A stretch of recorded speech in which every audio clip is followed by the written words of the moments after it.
All right, I forgot to turn the tape player on, so darn it. I'm going to put it on right now and go back and kind of redo just a little bit of stuff I did before. So here were our objectives. Okay, we've already gone through a lot of this stuff. We created the form.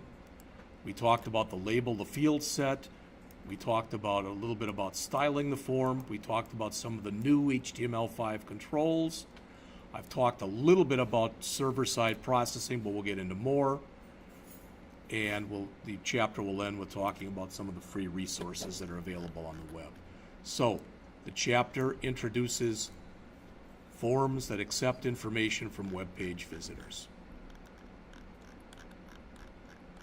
Here's the form they have you build throughout the chapter, and it's not the same as the one we built, all right? But they mention that there's typically two components to a form: the form itself, which is your user interface or your UI, and the server-side processing, and that's what gets called when you click the continue, submit, or whatever it is button that you're using. All right?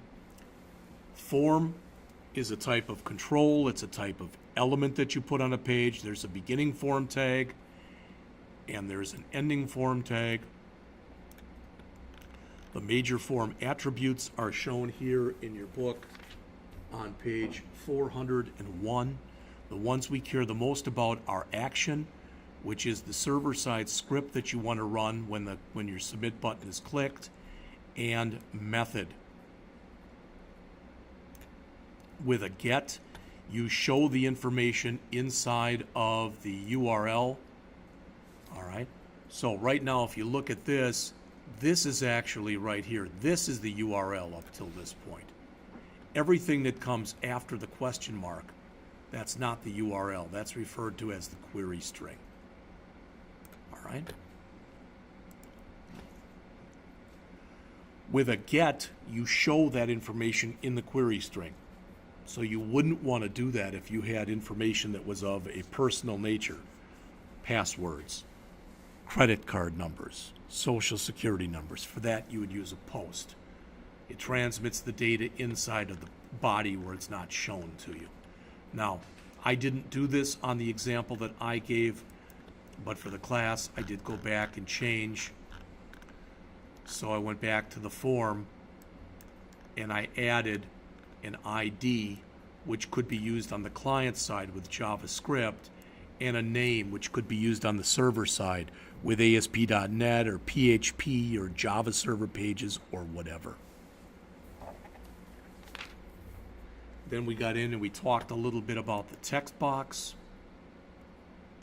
And I mentioned some of the attributes for the text box control.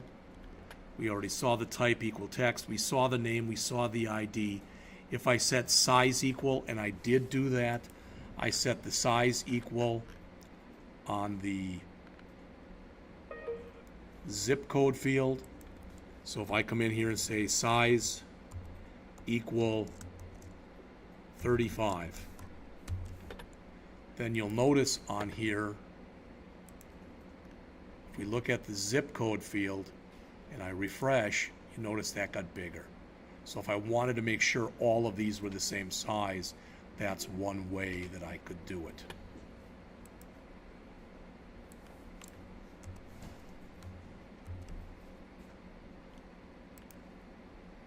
So in other words, if I wanted to push everything out like this, that would be one way that I could do it. I didn't try this for the class. I'm going to try it now. And that is, I'm going to go to every field in here and see if I can do that. That's inside of that box.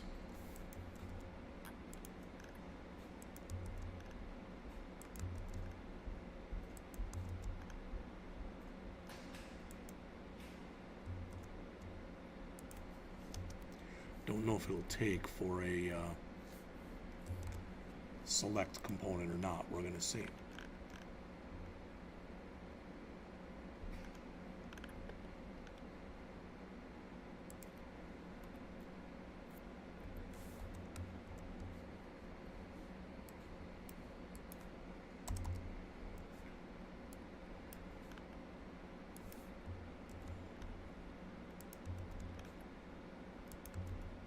That's everything that's in the field set. I don't know if this will work or not. Okay. You'll notice that screwed this up, but everything else, so it does not work for the drop-down list, so I'll have to get that out of there, and it does not work for the color, and it does not work for the date of birth. So I'll grab those and get them out of there. There's the date of birth. Get that one out of there. Color. Get that one out of there. And for the drop-down list.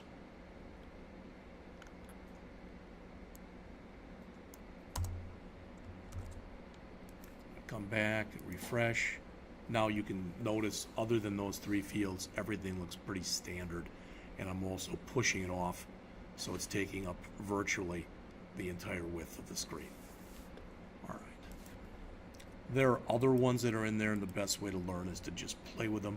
I didn't even show the class, but I could say autofocus, and that would make sure that if I wanted to be sure that the first field that was in there, my first name, I could put autofocus here, and that should guarantee that when I start this, notice there's my mouse is not anywhere, my cursor. Now it is. Okay. We'll talk about a couple more of them also. I mentioned that the name field is put in there for server-side scripting, the ID for client-side scripting with JavaScript. We looked at the submit button. I added a reset button. What the reset button does, it looks just like the submit, except instead of saying type equals submit, you say type equal reset. And with that button, once I start putting in information in here,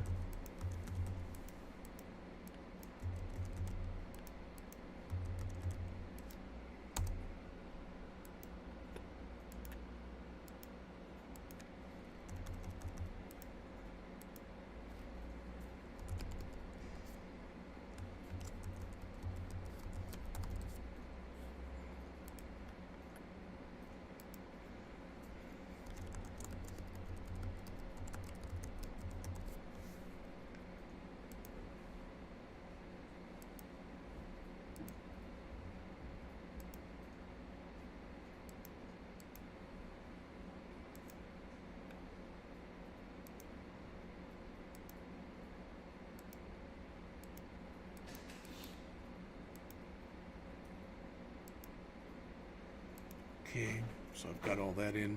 Once I come in here and do all this and click reset, it resets everything back to where we started. And that's pretty much where we left off. So I'm just going to pause it right here. All right, I'm going to jump back for just a second to page 402 because there's a couple things on there I should have shown you and did not. All right, so we talked about the type. You saw that type equal text or type equal email. We've talked about name. We've talked about ID. I've now shown you size. I've shown you max length. The value isn't that important. It's typically used with a button. If I want to make sure that a certain field is disabled, I can say disabled, which means I wouldn't be able to put any input in then. This one. This is a big one. The autocomplete. You may or may not have noticed this. If you look up on the screen here, grab this, run it again. If I come through here and I start to fill this out, so I'm going to put in Jeff.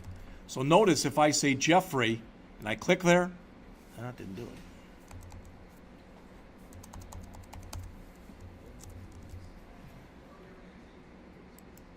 See that? That's the autocomplete that's on the form. Now, the good news is it filled out just about everything for me, right? The bad news is the autocomplete stuff, I don't even know if there's a way that I can use the CSS with it. So notice it's not red anymore. If I don't want you to be able to use autocomplete, and sometimes you want to turn it off, you'll notice on there that you can say autocomplete equal off. Then it'll never happen. All right. Two more things I want to show you on this. The first, and I've already put the first one in here. Quite often what you do on your first control on the form, which for me is the first name, you put autofocus on it. See that? Autofocus. Why? Watch. I'm going to refresh. You see where the mouse is? It wasn't there before. The other thing, at least sometimes, the other thing that you might want to do is you might want to put in what's called placeholder text. Now I'm going to put some in, and I'm going to put it in for the zip code, and I'm going to put it in for the email. So for the zip code, I'm going to say placeholder equal, and then in double quotes, NNNNN or NNNNN-NNNN format. All right, so I put that placeholder text in. And then for the email, I'm going to put in placeholder hello@goodbye.com format. Why did I do that? Can you see what's now in here? All right, it's giving hints, so to speak, for the user. Notice as soon as I put my mouse in here and I start to type, that goes away. All right, but if I remove everything, it comes back again. Many users today, when they create forms, they don't even put, they put as few labels as they can, and they put in more placeholder text. Everybody's different with the way they create this stuff. All right, there is no totally agreed to standard on how it could be, should be done. All right. So we talked about the submit, we talked about the reset. Just so you know too, there's something called Tabindex. All right, and I didn't show you that before. So I start to run my program. I'm going to keep hitting the tab key. And that's not bad. It's going through stuff pretty much in the order that I put it, I want it. Why? Because the natural tab index is the order in which you put controls on the screen. All right? Did you hear that? And I didn't say it very well, because if you look up on the screen here, I'm gonna put in a new field, and I'm gonna remove it. I'm gonna put in a garbage field right here, right after. Let's just do it right after the last name. So I'm gonna put in. You don't have to do this, but I'm gonna put in after the last name. I'm gonna put in another field. This is a garbage field that I'm gonna get rid of right away, just so I don't remember, or I don't forget it. Rather, I'm gonna literally put in here. Call it garbage field. All right, so garbage, garbage, garbage, and garbage. Okay, so why did I do that? I want to show you something here. I think you'd all agree now, I've got this field in here called garbage, right? Watch what happens when I tab. Tab, tab, tab. It actually put it in the right order. That isn't always going to happen. If you want to make sure that you can have total control over the order, because some people are just used to tabbing, especially people, people who are maybe more like me, a little older, and are just used to seeing, can I tab my way through this? So what you can do is you can put in what's called a tab index, starting with 1 and tell it exactly the order to go. So if I want, maybe I've got a social security number field here, but I want that to be first or whatever. All right, so we can do that. You can also have what are called access keys, and access keys are also known as hotkeys. All right, back in the olden days, you could always, and you still can usually do it. Notice I can do a Control Q here, but it's got that X and the underline is there by the X. Everybody see that? You could always do an Alt X to exit from it. All right, that's a hotkey. All right.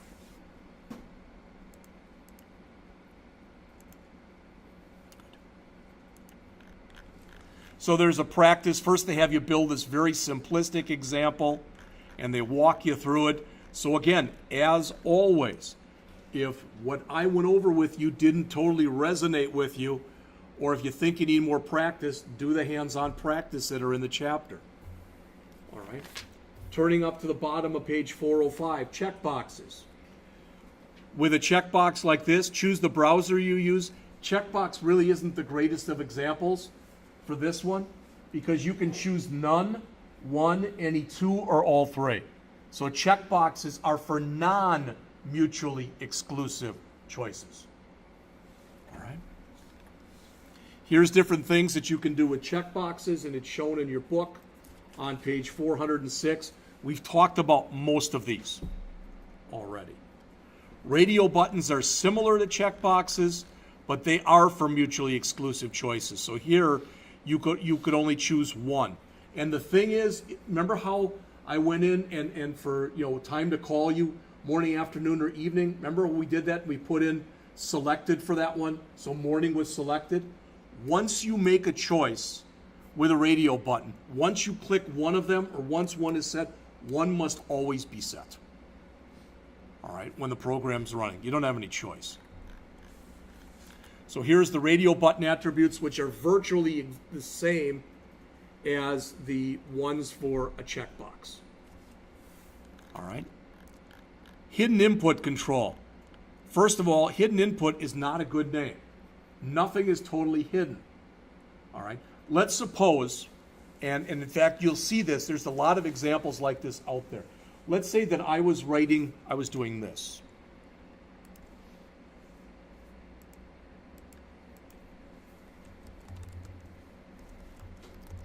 Let's say that Pizza Hut came and contacted me and wanted me to redo their website.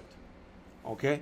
And I'm going in here and fine, I'm going to go in here and just say place future order. Sure. Yeah, I'll place a future order. All right, so popular pizzas. All right, and I'll just choose a popular one. All right, that's fine. I'll just keep it like this. Okay, and I check out. All right, now, did you notice it was $10.49, but it changed my price to $11.40? Why did it do that? What's the other charge? Tax. Tax is typically a hidden field because there's no reason to show that to the user. That said, if the user right mouse clicks and chooses View Page Source, or tries to, and chooses View Page Source, somewhere in there, that hidden field will be shown. All right? But again, a hidden field is typically just one that you don't need to show, all right, somebody who's using the form. Passwords, now they show it here, passwords on page 408. They show them as being asterisks. Almost always today they're black dots. All right? And again, why do you use asterisks? For any field that you don't want to have shown. So for instance, passwords, social security numbers, all right, credit card numbers, etc. You could put them in like that if you wanted to. Okay. Text area. This is an important one, and this is a little different. Okay, if you look up on the screen here, I'm going to add another field down here. I'm going to go down to the bottom and right before my buttons. Right before the buttons that are down here. Okay, I'm going to add another field. And you don't have to do this, but I wanted to show it to you. All right, and this one I'm going to say here, text area. All right, and I'll come down and I'll say ID equal comments, name equal comments. Now this is different. Cols equal 25, rows equal 10.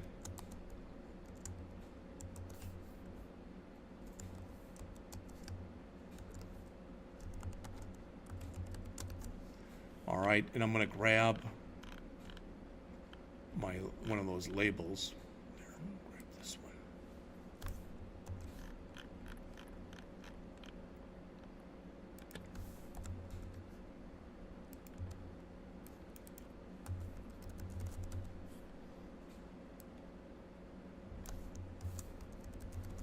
What I want you to see, if you don't look up here for a second, is the cols and rows. So that the text area is for a field with multiple lines. So in other words, if you look down here, see that? Not sure why the comments isn't showing. Oh, it's down here, that's why. All right. But that, I could come in here and write, you know, on multiple lines. Okay, so a text area is for multiple line input. Probably would want that to be wider. So probably rather than having the cols to 25, I'd probably rather have it to like the 75. And you see, as soon as I do that, you can see the difference in the way it looks. Okay.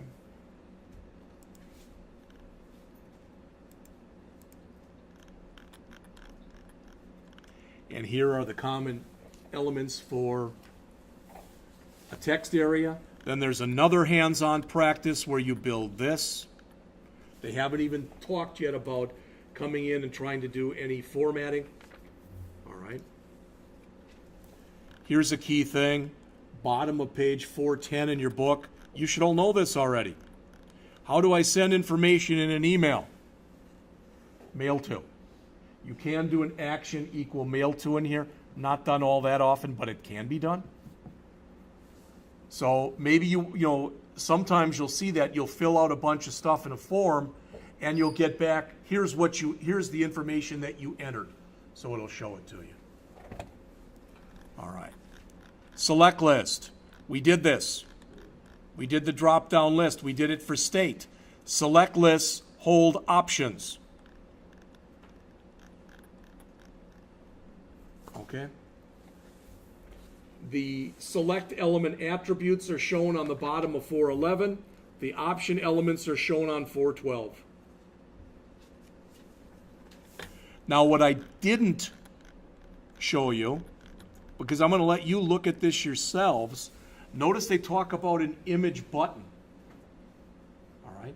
You've kind of done this already. Remember you were supposed to change what you had for your nav bar to make them actually images, but now we're talking about doing it for a button.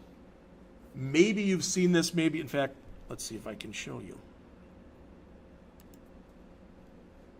No, not there anymore. All right, there's Amazon. And again, as we talked about before, see that? Everybody see where I am right there where it says cart and it's actually got the picture? That's a button where they put both text and an image in it. All right. Should really get that out of there because I don't want that book.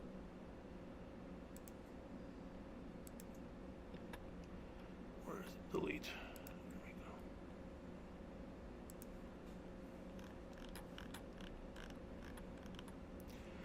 So common button elements. So they show you here, it even says, here we're showing you a button, and here is the HTML code for using the button. All right. Accessibility, much of this we've discussed already, the label. Then they talk about using the 4 equals. That's what we did. There's another hands-on practice on 415. Okay.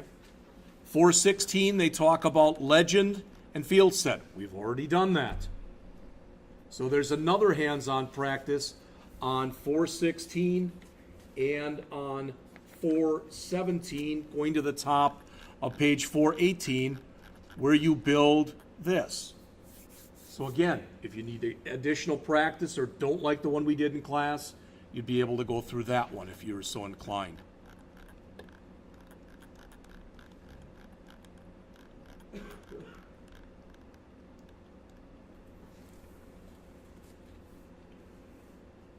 Tabindex, I already mentioned to you. Access key, also known as hotkey, I mentioned that to you. Styling a form with CSS. Well, this is what we did. So notice they take a form they've created earlier and they use coloring on it, and they make sure that all of the labels are the same size, and they write justify them. We didn't write justify our labels. I might be wrong here, but I'm going to try it anyway. So I'm going to go over to my labels, and I'm going to say text align right. Nothing else. Now I'm going to go back to here, and there's my forms, right? I'm going to refresh. See how they're all right justified now? All right. So again, a little CSS goes a long way, so to speak.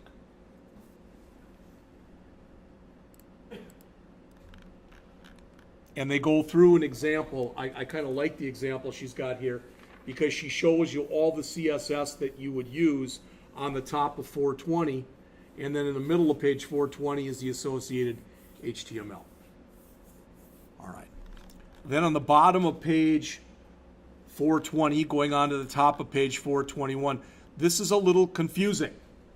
Let's look at the picture here. All right. I did mention this to you, but it was much earlier in the semester. When you sit and you type in, so I come out here and I go right here and I type in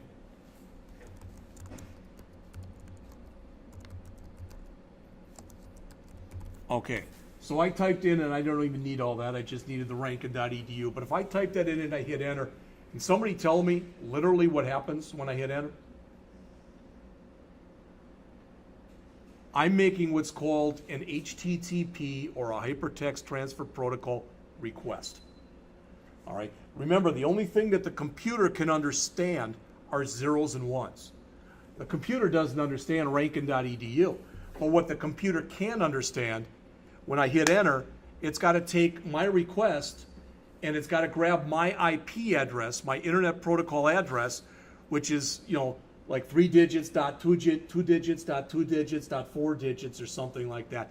And it's got to convert this into that. It's got to make the request to the server, and then it's got to get the information back from the server and then convert it back into HTML for me. So why am I telling you all that? Because that's what they're explaining is what's going on here on pages 420 and 421 and 422. All right.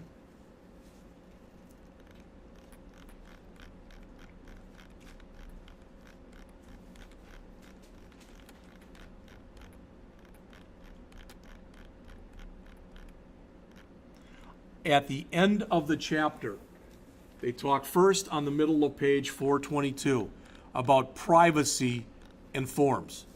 I've already hit on some of this with you, but I want to say it one more time. If you are writing a form where you're going to be grabbing confidential information from the person, you should always be using, the method should always be post and never get. Now that said, there are people who are going to disagree with that, because you can use get, but then what you have to do is you have to take the information they enter and immediately encrypt it. All right? Maybe you did something like this when you were kids, when you wanted to send secret messages to one another. And A was Z and Z was A, etc. And you had your own little code. That's kind of what encrypting is going to do. All right, but it'll be much more complex than that. If you need some server-side resources, you can go out and look on the middle of page 423, the bottom of page 423, and the top of 424 shows where there's some free scripts. And then the last few pages of the chapter, we are almost done, but starting on page 424, they talk about the new controls for HTML5. The first one is email. Guess what? You already know that because we did this. Type equal email that they mention on page 427. That will verify, it has pre-written JavaScript that will verify that the code that you put in there was indeed, all right, it was a valid email address. Same thing with URL. Type equal URL. All right. Telephone number. Type equal tel.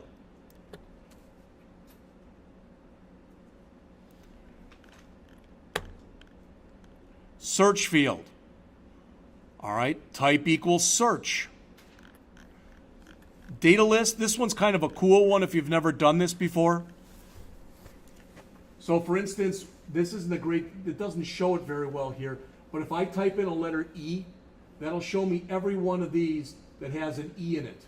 So it won't show me pink, and it won't show me black, but it'll show me all the other ones. All right. We already did the choose your favorite color. You can work with slider controls. This is the bottom of 427, and it goes up to the next page. Now, to truly be able to use some of this stuff, you have to add a little JavaScript. But guess what? You already know how a slider control works. If you look up on the screen here, hasn't everybody at one time or another done this where you go to print and you do this? That's a slider control. All right?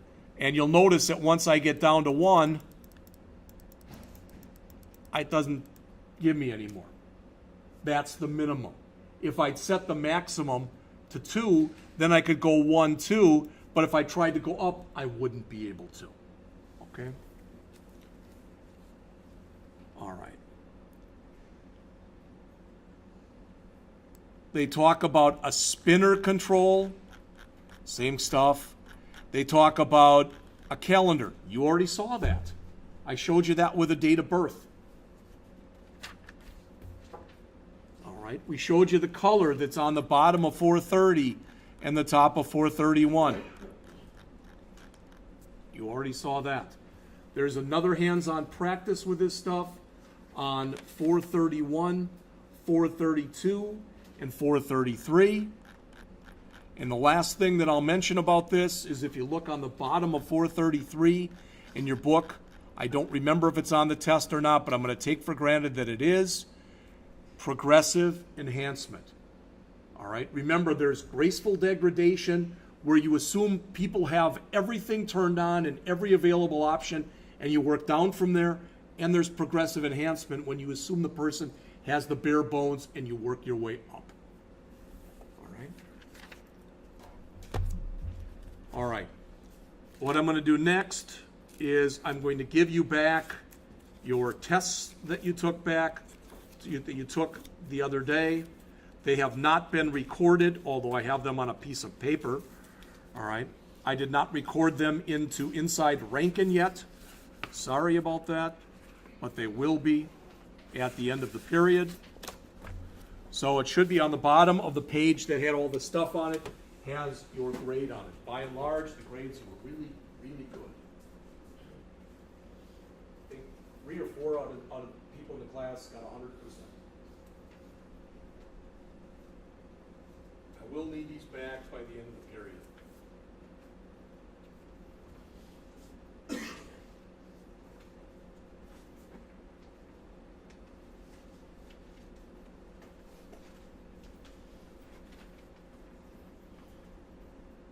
So I'd like to take just a couple minutes to go over those. So if you did lose any points, I'd be able to tell you what, how you lost the points and what points you lost. Okay? So I'm going to bring this up.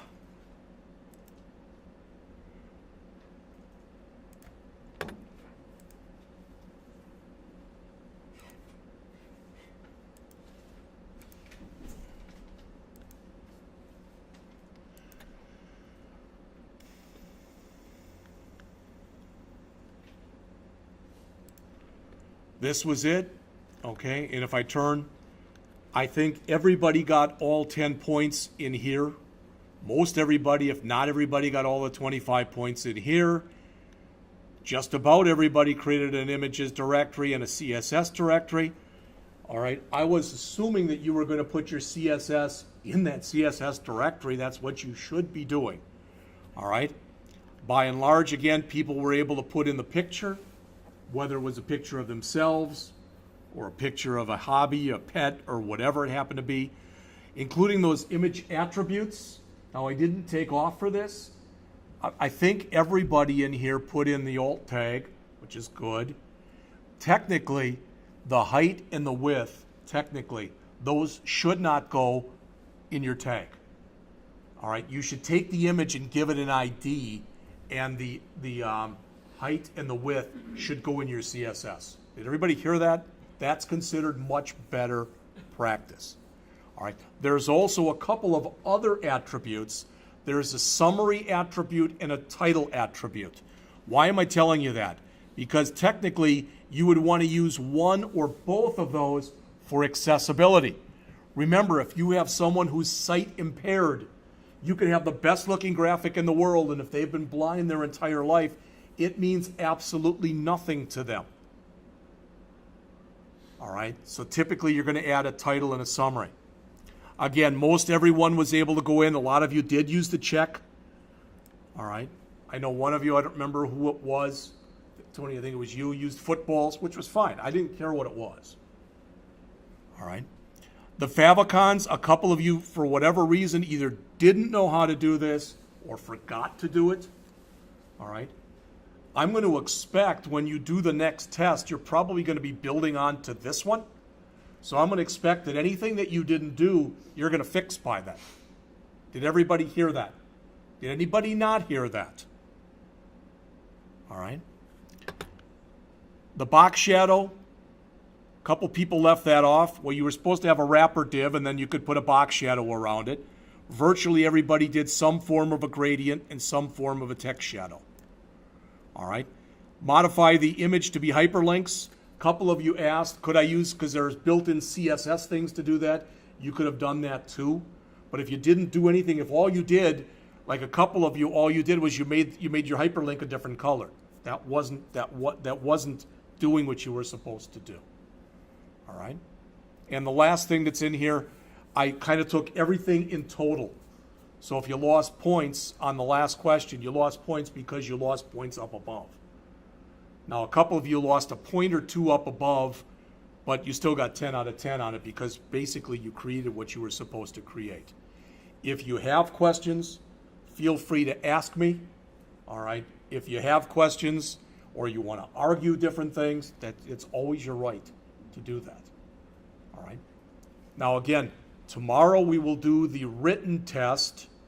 Tomorrow we will do the written test for Chapter 8. I have graded all of the ones that you took today. I'm not giving them back because I always double check.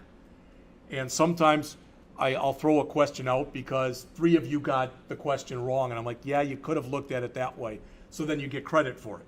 You never go down from this grade, but you might grow. You might go up. So I'll give you that tomorrow after you take the Chapter 8 test. And as soon as we take the Chapter 8 test tomorrow, all right, then we're going to do the Chapter 9 test review. That'll probably take us, between taking the test and doing the review, probably will take us about till 9 o'clock. All right, maybe we'll get a break in there. What I'd like to do then for the rest of the period is to go through on this responsive design. We'll go through this one as a class. I'll literally tell you what to type in.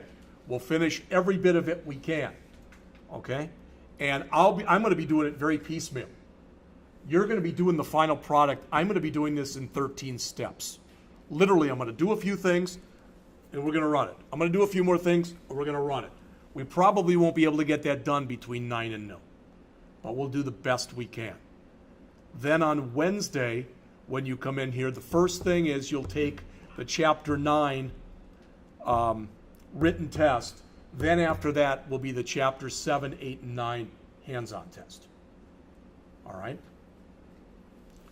And Thursday, probably we'll go over Chapter 10. I don't think there's any homework from Chapter 10. I don't think you're even tested on Chapter 10.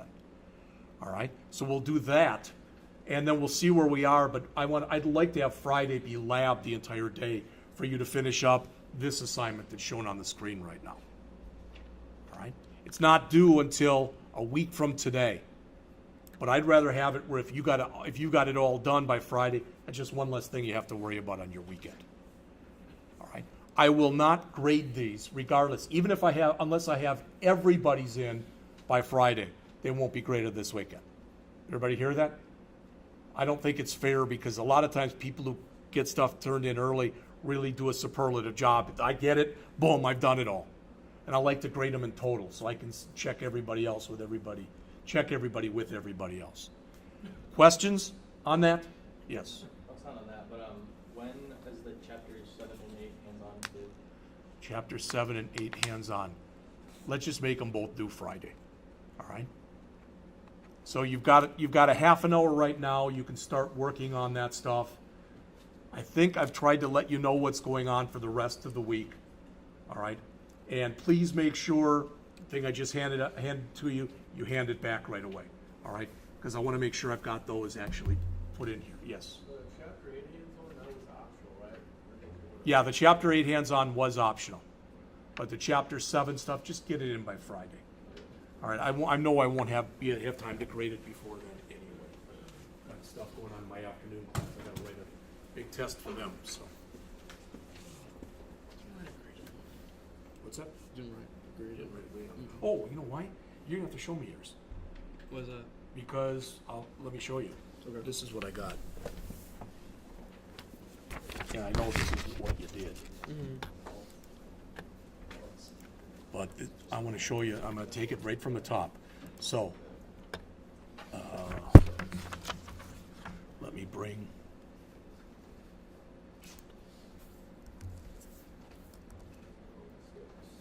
okay, so,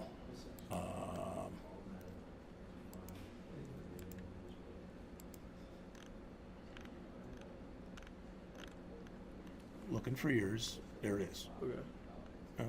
Well, I saw it. There it is. Right? Mm-hmm. Now that's interesting.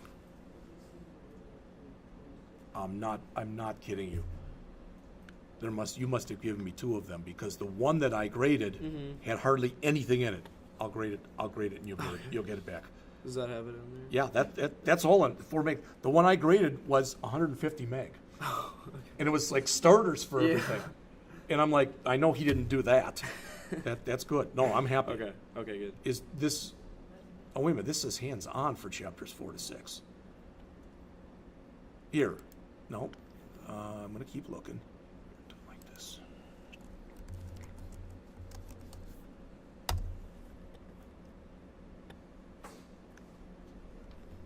Hands-on. Come on. Study guide. Starter files. Position. Study guides.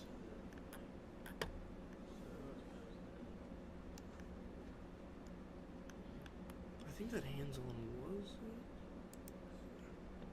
Well, what I'm telling you Uh-huh. is, and it's in here someplace. Yeah. If I keep looking. In fact, let's do it. We'll do it based on from. That's the better way of doing it. All right. So.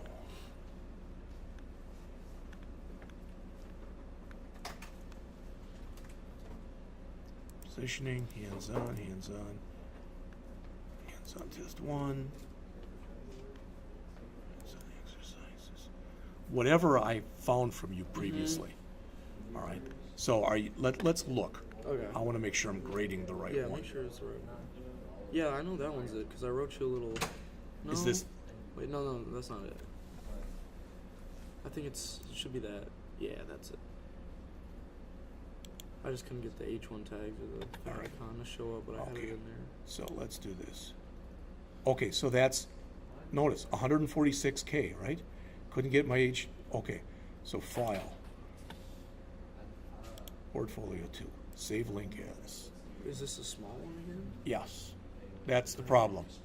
So if nothing else, if you've got yours with you, I'll just Yeah. copy it onto a flash drive. But if you look, I'm gonna come in here and, all right, so there's portfolio 2. I'm just gonna call this.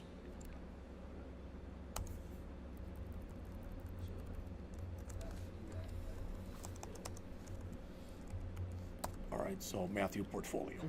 All right, so.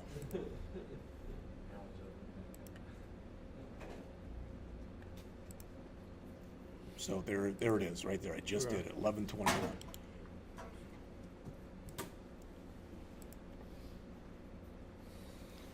There it is.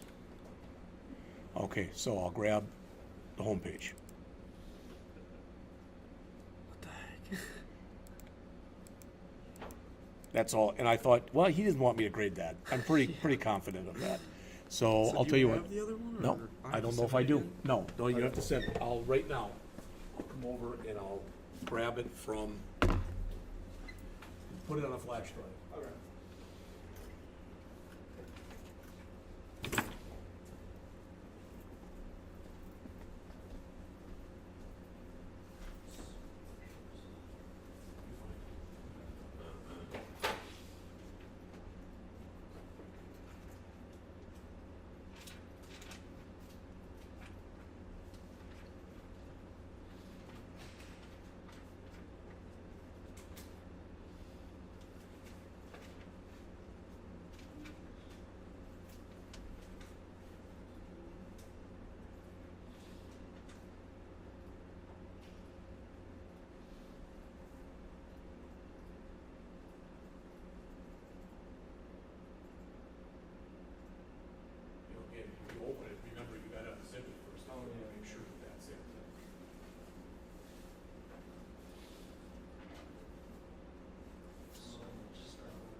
Again, everybody, please make sure you've turned in.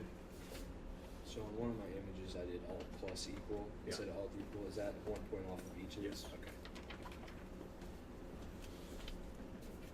But believe me, where you're sitting in here, that's not gonna affect your grade any, so.